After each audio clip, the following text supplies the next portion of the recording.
Hello everyone.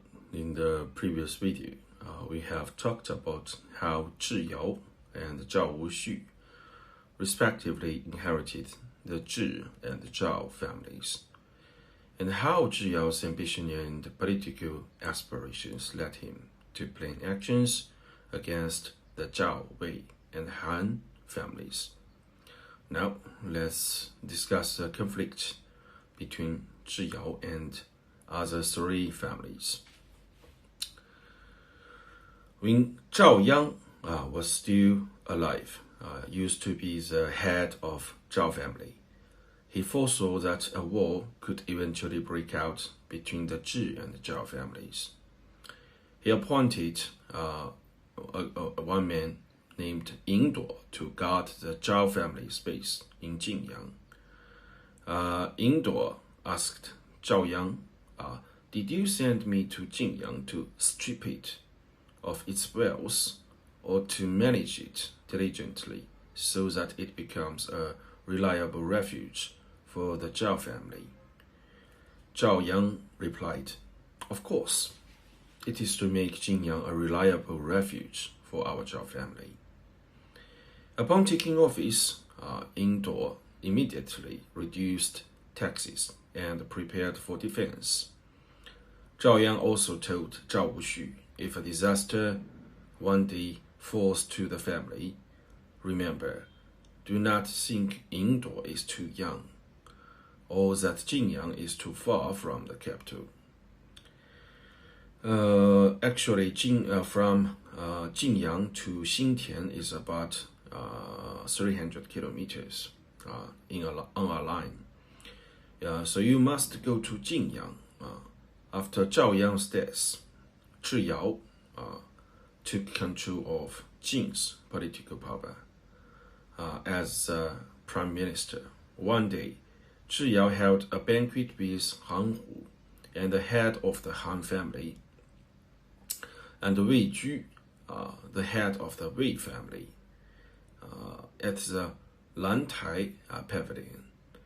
During the banquet, Zhi Yao mocked Han Hu and insulted the Han family's important minister. Duan Gui, that man named Duan Gui, prime minister. Upon hearing this, Zhi Bo warned, provoking others without guarding against retaliation will inevitably bring disaster. Zhi Yao responded, I am the disaster. It is their luck if I don't bring disaster upon them. Who would dare bring disaster to me? Zhi Guo said, I'm afraid it's not so.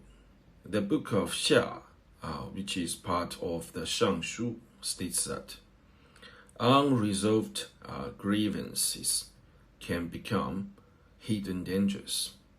One cannot be careless just because they are not visible. Great men are cautious about small matters to avoid major disasters. Now, not a public banquet. You have humiliated both the head of the Han family and their important minister. Without guarding against their retaliation, comforting yourself with they don't dare will lead to a bad outcome. Even hornets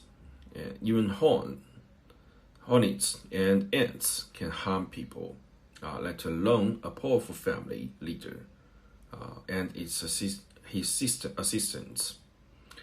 Zhi Yao dismissed this, paying no attention. Soon after, Zhi Yao demanded that Han Hu cede territory to him, but Han Hu was reluctant.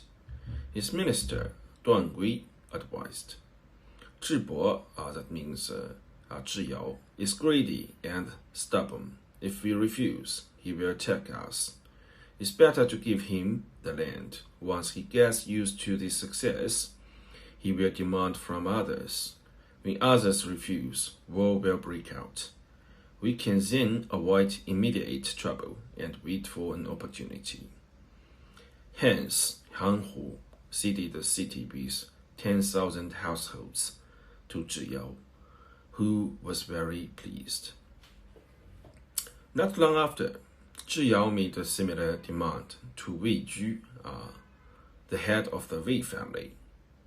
Wei Ju intended to refuse, but his chief minister, Ren Zhang, questioned, "Why not give it to him?" Wei Ju replied, "Forcing us to cede territory without reason is too much. We shouldn't give it to him." Ren Zhang argued, "If we give him the land, Zhibo, that means Zhi Yao, will become arrogant, while the other ministers will become fearful and united. Using our united forces against his arrogance, Zhibo will not last long."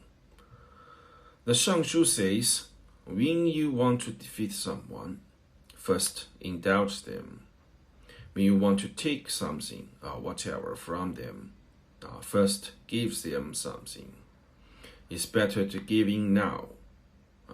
Make Zhi Yao overconfident. Then we can secretly ally with others and plot against Zhibo. Why should we become Zhibo's sole target? Wei Ju agreed and ceded the city with 10,000 households to Zhi Yao too. As predicted by the ministers of Wei and Han families, after successfully acquiring territory from Han and Wei, Zhi Yao became overconfident. He then demanded strategic locations from ZhaoYang, actually name is Zhao Wuxu, Lingyi, west of present-day Lishi district, Luliang city in Shanxi province, and Gaolang, northwest of present-day Lishi district, Luliang city, also Shanxi province. These areas were crucial for the Zhao family as Lingyi controlled an important passage in and out of Jin state, and Gaolang was the southern gate to the Taiyuan basin. Together, they formed the frontline defense of the Zhao family. If ceded, Zhi Yao could monitor Zhao's military actions and launch attacks from the west and south. Unsurprisingly, both ZhaoYang and his ministers unanimously rejected Zhi Yao's demands. From Zhi Yao's series of actions, we can see his strategy. If the Zhao family had been as weak as the Han and Wei families, Zhi Yao could achieve his goal without a fight.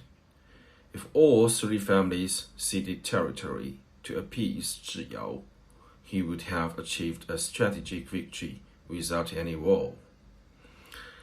With the weaker Han and Wei families, Zhi Yao's initial demands were vague, allowing room for negotiation.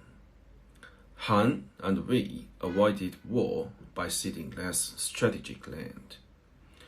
However, had Zhi Yao's demands been as harsh as with the Zhao family, Han and Wei might not have agreed, forcing them to ally for self-preservation in this diplomatic maneuver.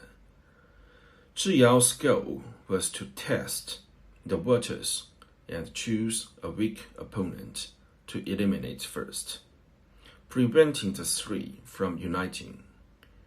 After Han and Wei capitulated, Zhi Yao made an unreasonable demand to Zhao, revealing his true aggressive intent.